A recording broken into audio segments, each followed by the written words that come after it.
ಲೋಕ ಅಖಾಡದಲ್ಲಿ ಪ್ರಚಾರದ ರಂಗು ಜೋರಾಗಿದೆ. ಗೆಲುವಿನ ನಾಗಾಲೋಟಕ್ಕೆ ಅಭ್ಯರ್ಥಿಗಳು ಭರ್ಜರಿ ಕಸರತ್ತು ನಡೆಸುತ್ತಿದ್ದಾರೆ. ಆ ಕುರಿತ ಒಂದು ವರದಿ ಇಲ್ಲಿದೆ.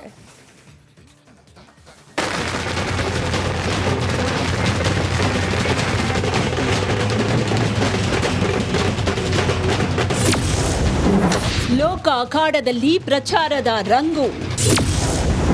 ಮೈಸೂರಿನಲ್ಲಿ ಯದುವೀರ್ ಮತ ಶಿಕಾರಿ. ರಾಮನಗರದಲ್ಲಿ ಕೈ ಅಧ್ಯಕ್ಷ ಖರ್ಗೆ ಸವಾರಿ. ಲೋಕ ಅಖಾಡದ ಮತದಾನಕ್ಕೆ ಕೌಂಟ್ ಡೌನ್ ಶುರುವಾಗಿದೆ. ಗೆಲುವಿಗೆ ಅಭ್ಯರ್ಥಿಗಳು ಕಾಲಿಗೆ ಚಕ್ರ ಕಟ್ಕೊಂಡವರಂತೆ ಮತ ಶಿಕಾರಿ ನಡೆಸುತ್ತಿದ್ದಾರೆ. ಗೆಲುವಿನ ನಗೆ ಬೀರ್ಬೇಕು ಅಂತ ಪಣ ತೊಟ್ಟು ಮತ ಬೇಟೆ ಮಾಡಿಸಿದ್ದಾರೆ. ಮೈಸೂರು ಕೊಡಗು ಬಿಜೆಪಿ ಅಭ್ಯರ್ಥಿ ಯದುವೀರ್ ಚಾಮುಂಡೇಶ್ವರಿ ಕ್ಷೇತ್ರದ ಆಲನಹಳ್ಳಿಯಲ್ಲಿ ಪ್ರಚಾರ ನಡೆಸಿದ್ರು.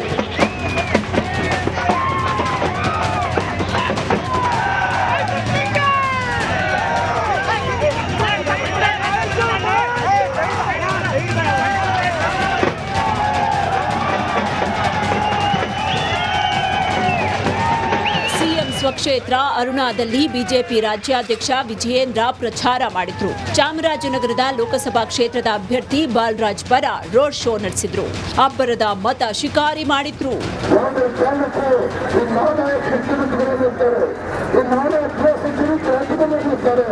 ಬೆಂಗಳೂರು ಗ್ರಾಮಾಂತರ ಲೋಕಸಭಾ ಅಖಾಡದಲ್ಲಿ ಪ್ರಚಾರದ ರಂಗು ಜೋರಾಗಿತ್ತು. ಚನ್ನಪಟ್ಟಣದಲ್ಲಿ ಅಭ್ಯರ್ಥಿ ಡಿಕೆ ಸುರೇಶ್ ಪರ ಎಐಸಿಸಿ ಅಧ್ಯಕ್ಷ ಮಲ್ಲಿಕಾರ್ಜುನ ಖರ್ಗೆ ಮತ ಭೇಟೆ ನಡೆಸಿದ್ರು.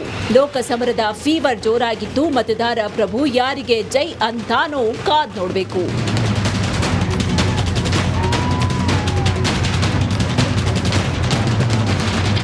Bureau report, republic Kannada.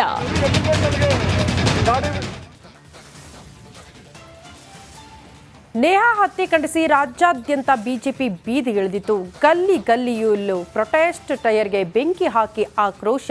ಈ ನಡುವೆ ಪ್ರಕರಣವನ್ನ ಸರ್ಕಾರ ಸಿಐಡಿ ತನಿಖೆಗೆ ಒಪ್ಪಿಸಿದೆ. ಆ ಬಗೆಗಿನ ರಿಪೋರ್ಟ್ ಇಲ್ಲಿದೆ.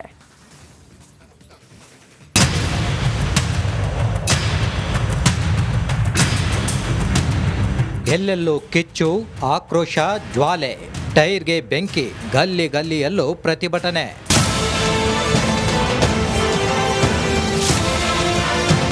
ಹೌದು, ರಾಜ್ಯದ ಬೀದಿಗಳು ಅಕ್ಷರಶಃ ರಣಕಣವಾಗಿ ಬದಲಾಗಿದ್ವು.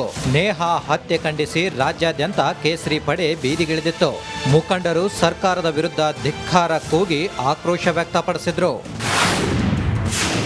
ನೇಹಾ ಹತ್ಯೆ ಖಂಡಿಸಿ ಕೇಸರಿ ನೀಗಿ ನೀಗಿ. ಹುಬ್ಬಳ್ಳಿಯಲ್ಲಿ ಟೈರ್ಗೆ ಬೆಂಕಿ ಹಾಕಿ ಆಕ್ರೋಶ.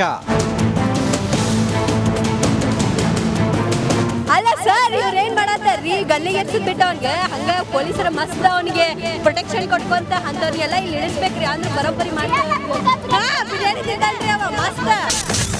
ಸಿದ್ದರಾಮಯ್ಯ ಆರಾಮ ನಮ್ಮ ಮನೆ ಅವ್ರ ಪರ್ಸನಲ್ ಟಾಪಿಕ್ ಏನಿದೆಲ್ಲ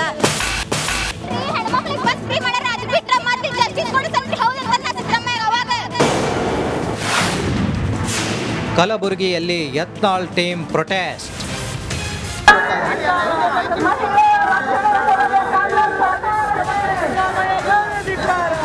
ನಮ್ಮ ವೀರಶೈವಲಿಂಗ ಸಮಾಜಕ್ಕೆ ತುಂಬಾ ನೋವನ್ನುಂಟು ಮಾಡಿದೆ. ಫಯಾಜನ ಮನೆಗೆ ಸೆಕ್ಯೂರಿಟಿ ಕೊಡ್ತಾರೆ. ಫಯಾಜನ ಮನೆಗೆ ಸೆಕ್ಯೂರಿಟಿ, ಇವ್ರ ಮನೆಗೆ ಯಾರು ಬೇಕಾದ್ರೂ ಹೋಗ್ಬೋದು. ಮರೆತು ಮತ್ತೆ ಅಂತವ್ರ ಕೈಗೆ ಅಧಿಕಾರ ಕೊಟ್ರೆ ಭಾರತ ಬಿಟ್ರೆ ಹಿಂದೂಗಳಿಗೆ ಮತ್ತೊಂದು ದೇಶ ಇಲ್ಲ. ಅವ್ರಿಗೆ 100 ದೇಶ ಅದಾವು. ಇನ್ನು ಬೆಳಗಾವಿ, ಯಾದಗಿರಿ, ಕೋಲಾರದಲ್ಲೂ ಕೇಸರಿ ಪಡೆ ಬೀದಿಗಿಳಿದಿತ್ತು. ನೇಹಾ ಹತ್ಯೆ ಪ್ರಕರಣವನ್ನ ಸಿಬಿಐಗೆ ವಹಿಸುವಂತೆ ಆಗ್ರಹಿಸಿದ್ರು. ಆದ್ರೆ ಸರ್ಕಾರ ಪ್ರಕರಣದ ತನಿಖೆಯನ್ನ ಸಿಐಡಿಗೆ ವಹಿಸಿದೆ. ಈ ಹುಬ್ಬಳ್ಳಿ ಇನ್ಸಿಡೆಂಟ್ ಇದೆಯಲ್ಲ, ಹುಬ್ಬಳ್ಳಿ ಇನ್ಸಿಡೆಂಟ್, ಅದನ್ನ ಸಿಒಡಿಗೆ ಕೊಡ್ತಾ ಇದ್ದೀವಿ. ನಂಬರ್ 1 ಸ್ಪೆಷಲ್ ಕೋರ್ಟ್ ಮಾಡಿ, ವಿಶೇಷ ನ್ಯಾಯಾಲಯ ಮಾಡಿ ಕೇಸನ್ನು ಕೂಡ ಇತ್ಯರ್ಥ ಮಾಡಬೇಕು ಅಂತೇಳಿ ಅದನ್ನ ಸ್ಪೆಷಲ್ ಕೋರ್ಟ್ ಕೊಟ್ಟು ಮಾಡಿಸ್ತದೆ. ಒಟ್ಟಾರೆ ನೇಹಾ ಹತ್ಯೆ ಪ್ರಕರಣ ರಾಜಕೀಯ ತಿರುವು ಪಡೆದಿದ್ದು ಆದಷ್ಟು ಬೇಗ ತನಿಖೆಯಾಗಿ